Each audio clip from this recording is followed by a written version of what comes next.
Zombie apocalypse.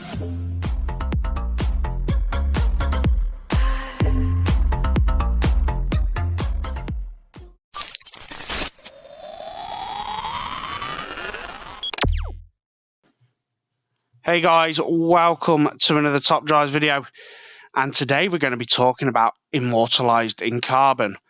Now, Immortalised in Carbon has just been announced, and there is 4 prize cards up for grabs, and we're going to have a look at them in a moment. But first, we are going to look at the cards that are available to be used, and then we'll move over to the prize cards. Now, Immortalised in Carbon, of course, is to do with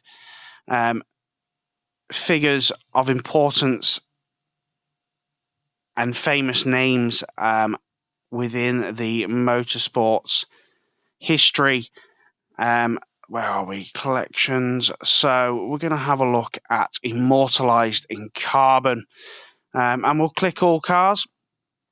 So, of course, this includes prize cars. Now, there is some big hitters up here. The Koenigsegg Jesko Absolute, one of the best cars in the game, frankly. But the Pagani, I'm not going to pretend to say the name because everyone knows I can't pronounce car names. Huara, we're going to go with that for this one. The RQ90 has never been released, as the Jesko Attack has never been released either, and the Alpha has never been released either, so you can wipe 3 of them straight off. Then you've got the Lamborghinis, which are all kind of the same. That one's a little bit poorer. The Roadster is very strong. More Lamborghinis, more Paganis, and then Morgans. So a decent-ish, I say, selection.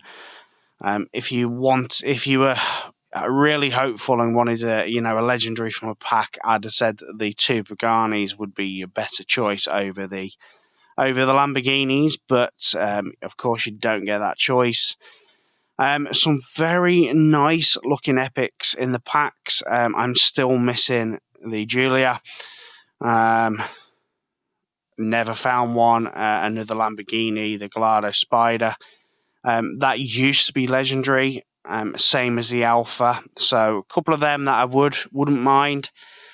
The other Lamborghini, that's not a bad one either now. It used to be legendary as well.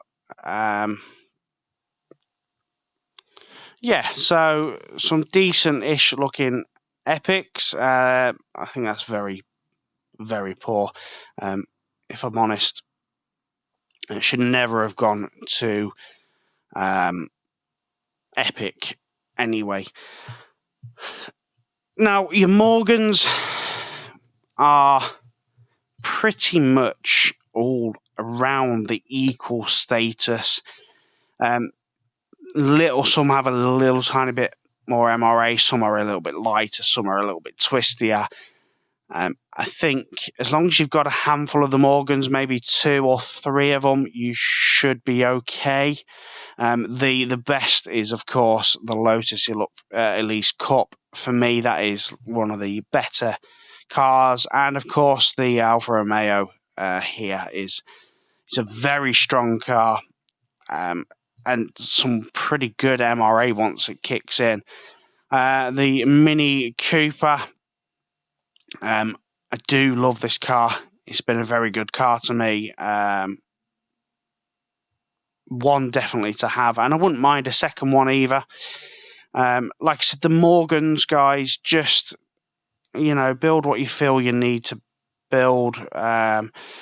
Some of these might be a couple of RQ savers there. But I think the Abarth here is going to be a key car. It's off-road tyres, rear-wheel drive. We could see some off-road tracks, and same for the Opel Adam. But of course, that one's front-wheel drive. And there is going to be different stipulations within the challenge. So the challenge will run from Monday, which the coming Monday, the 22nd of May, until Saturday, the 11th of June. There is going to be 6 challenges. And there is some like different criteria. So like challenge number 4 will include front wheel drive and 4-wheel drive. That's where like the Opel add-on, if you get a front wheel drive off-road track, that's, that could be your importance. Of course, we're yet to see what's going to happen, but what I can tell you is it is going to be in the same format as previous challenges. So we will have events running alongside where you will get your tokens to access the event. And then, of course, you will have to beat the rounds up to a certain number. So normally it's 24 out of 25. The 24 will give you your token to the next round, and then 25 will give you either a prize car or whatever it is. We'll talk about the prize cars in a second. And I can tell you that challenge number 1 will pay out a premium. Challenge number 2 will pay out a premium and a carbon fibre. Challenge number 3 will pay out the Alfa Romeo SZ and a carbon fibre. Now, the Alfa Romeo has been released once before, only once before though, and it's not a bad prize car. Challenge number 4 will pay out the Morgan Plus 8 50th anniversary. Now, this is the first time it's ever been released. It's an RQ64, so it should be fairly decent. Challenge number 5 will pay out a carbon fibre and this absolute monster RQ78 AC Cobra 378 Super Blower Mark IV. This is going to be a pure drag machine, I think, and one that I would like to get my hands on, definitely. And challenge number 5 will also pay a carbon fibre and the Mercedes AMG GT4 RQ85. So some very nice looking prize cars, and they say there's going to be over 300k cash to grab. So that is your prize cars and the amount of carbon fibres you're going to get along the way. And of course, don't forget there will be some packs in the store for you to get your teeth into too. Let's go back to looking at the cars. So some important kind of lower level ultra rare draggers will be the Miura S and the Miura SV. And then you've got the John Cooper Works, which will be your medium ride height kind of low level ultra. So they could be key cars, definitely. Now, I've been looking at supers as well, and it turns out that the Cedric is the only standard tyre super rare. So this could play a huge part of your Immortalised in Carbon garage. So just be aware of that one. Then you've got like your 2 Lamborghinis, the Miura P and the Miura Roadster. They are both very good draggers, and the Miura Roadster being fantastic at top end and certainly on the test bowl. Your Mini is medium ride height. I don't know about this one. That's also medium ride height. So you got a couple of good Minis there, and a rear-wheel drive off-road tyre rally car.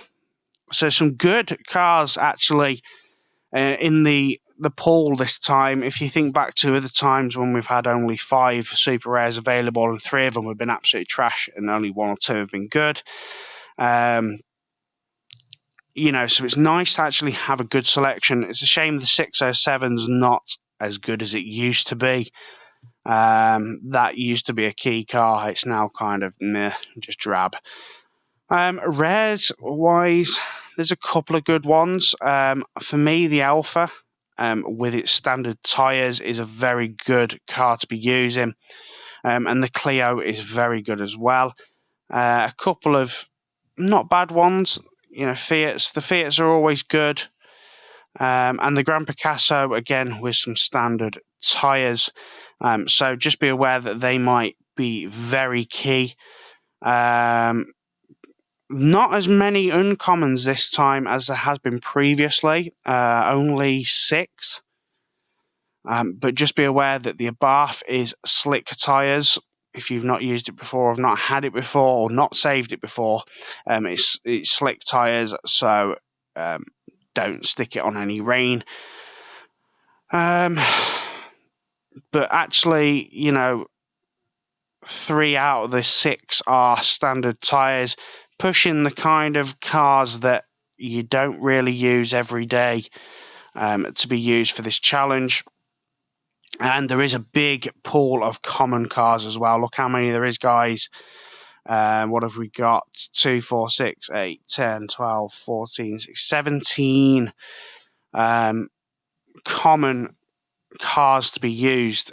So you'll probably find that there will be a good bit of low-level gameplay in this, so save as many cars as you can and build them as best you can. That is my advice to you guys. Make sure that you are saving some of these lower levels, and even down to the RQ10s and 12s and stuff like that. Make sure you've got the room in your garage and save what you can. So that is it, guys. That is Immortalised in Carbon. Let me know what you think of the prizes that are up for grabs. Let me know what you think of the pool of cars that are available to use. How far do you think you will be able to go? Yeah, let's enjoy this one. Let's get some of these decent looking prize cars. Good luck, guys. Don't forget, I will drop the challenges as normal. I know not as many people watch them as they used to, but I will keep dropping them. And thanks for watching. Have a great day. And don't forget, if you are not a subscriber, please do smash that subscribe button and that like button. And I will catch you next time for another Top Drives video. Take care. Bye-bye.